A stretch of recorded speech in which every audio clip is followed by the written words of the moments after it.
Durante esta semana hemos aprendido que el descanso requiere un costo, especialmente el de reconocer que necesitamos la gracia de Dios para nuestra vida, porque mucho de lo que nosotros sufrimos, mucha inquietud de la que sufrimos es espiritual y eso finalmente nos carga. Y aprendimos mucho, pastor, de la persona de David, de lo que él sufrió y de cómo él enfrentó esta situación.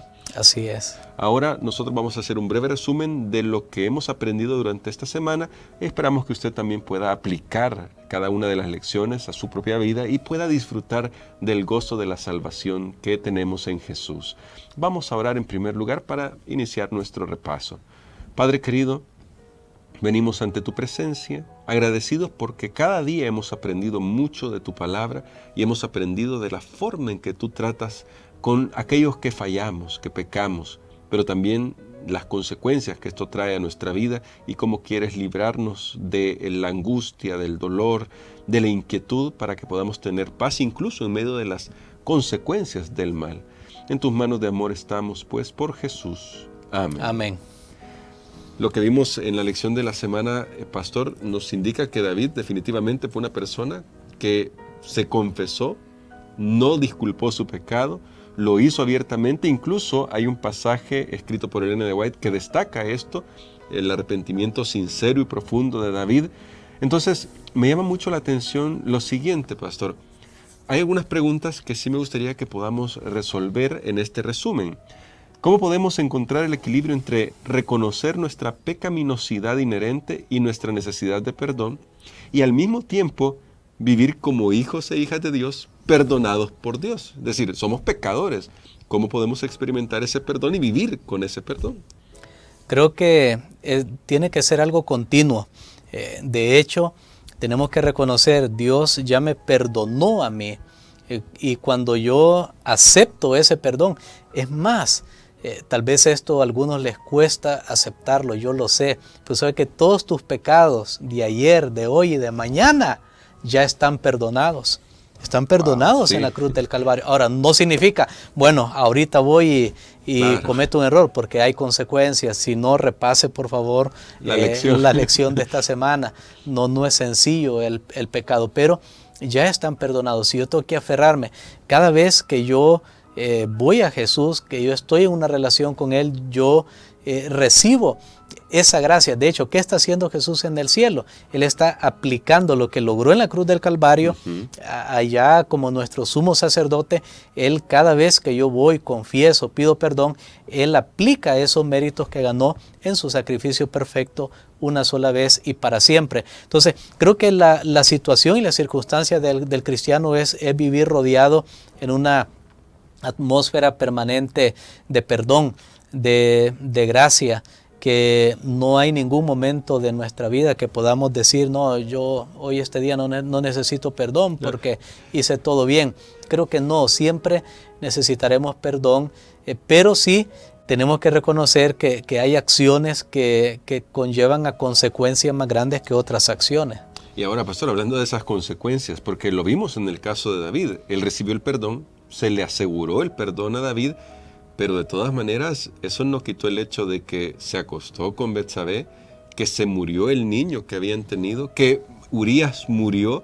Entonces, la pregunta que alguien se podría hacer es, ¿qué pasa con todas esas personas inocentes que sufren, incluso a causa de errores directos nuestros? ¿Qué sucede en esta situación? Precisamente, pues, esa historia está para mostrarnos eso grotesco, eso horrible, que siempre que hay pecado tiene que sufrir un inocente. Y si usted se preguntó, ¿pero qué tiene que ver un bebé? Porque precisamente para eso está esta historia. No digo que Dios lo hirió de muerte. No sabemos lo que hay detrás en este conflicto entre el bien y el mal. Porque yo he llegado a pensar, y ya voy a regresar al otro punto, pero yo he llegado a pensar, hermano Gerson, que por ejemplo, muchas veces, aún cuando se presenta en la Biblia que son acciones de Dios castigando el pecado, en realidad es Satanás pidiéndole permiso a Dios y diciéndole, mira, esa persona cometió un error, déjame que yo haga algo, y Dios tiene que retirar su presencia porque la persona está desprotegida. He llegado a pensar eso también, pero aquí podemos ver que Eso es el pecado. Al final hay sufrimiento de personas inocentes y lo vemos en esta historia. Ahora, ¿qué va a pasar cuando Cristo venga? Yo tengo una buena noticia. Muchos de estos bebés que han sufrido por culpa del pecado de otros, porque ellos qué error cometieron, van a ser resucitados cuando Cristo venga. Siempre hay justicia al final. Recuerde, Dios es fiel y justo, pero eso no lo podemos ver en este momento. Ahorita lo que podemos hacer es aceptar su perdón y reconocer que el pecado toca siempre aún a vidas inocentes, y tocó al final la vida más inocente, que era la vida de Jesús. Y justamente eso es lo que quería destacar. Al final la persona, el inocente, el verdaderamente inocente, pagó por nuestros pecados, pagó en la cruz del Calvario para que nosotros tengamos la experiencia que David tuvo al confesarse y al reconocer que necesitaba un Salvador. Entonces, pastor, para finalizar, ¿cómo podemos nosotros convertir esas experiencias tristes, esas experiencias en las que pues también hemos fallado, hemos tropezado, hemos caído? Tal vez, como usted bien decía en la semana, no tengamos el pecado que cometió David, no lleguemos a esos niveles, pero ¿cómo podemos expresar nuestra propia experiencia de tal manera que pueda servir para que otros conozcan de Jesús y su salvación? Muy bien, yo creo que si usted ha cometido, y tal vez voy a dar aquí algún consejo, si usted ha cometido algún pecado personal, privado, nadie sabe lo que usted está pasando, confiéselo al Señor. Amén. Pero si usted ha cometido un error que es público, es bueno que usted vaya y públicamente lo repare y lo confiese. No trate de tratar el personal como público o de tratar el público como personal. Porque yo les voy a decir una vez como pastor, esto sucedió en un lugar muy lejano y en un tiempo ya muy lejano. Una vez alguien de la iglesia me vio y me dijo: pastor, ¿sabe qué? Yo cuando lo veía quería hacerle daño. Pues esta persona se había molestado porque como pastor y como iglesia tomamos la decisión de disciplinar pues a algún miembro de la familia que no estaba bien, y entonces que esta persona había quedado con ese resentimiento. Y yo recuerdo mi primera reacción, yo no me molesté, yo le dije, más bien ni me lo hubiera dicho, yo no lo sabía, yo miraba a esa persona, yo no me imaginaba qué había en su corazón. Entonces ese tipo de cosas mejor confiéselo al Señor, no haga público lo personal. Ahora, pero tampoco diga, bueno, yo cometí un error en público, ofendí, hice aquí, hice allá, y esto yo lo arreglo con Dios. No, eso fue lo que David intentó hacer. Yo creo que esta va a ser una gran lección para nuestras vidas. Si el error es público, si el pecado es público, públicamente usted lo confiesa y lo repara.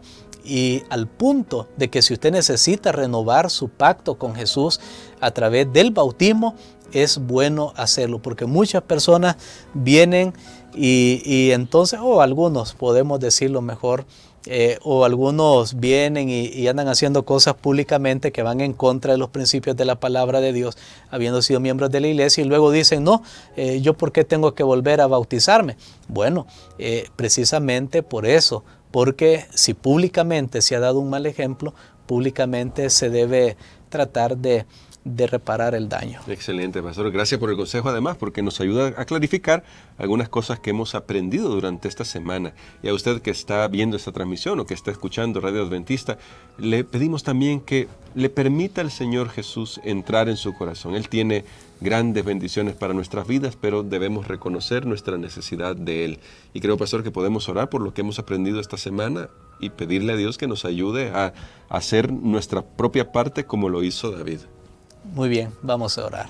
Padre, te damos gracias por las lecciones aprendidas.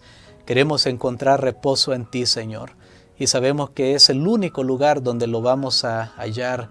Queremos reconocer que hay cosas que no hemos hecho bien, que hay cosas, Señor, que necesitamos reparar. Danos sabiduría para ir a reparar en la medida de todo lo posible. Ayúdanos para comenzar a dejar las excusas, y por ejemplo, si alguien debe dinero, que no solamente ore y diga que tú le perdones, sino que vaya y pague. Señor, así podría mencionar algunas otras situaciones, pero ponemos todo en tus manos y que podamos experimentar el gozo de tu salvación. Lo pedimos en el nombre de Jesús. Amén.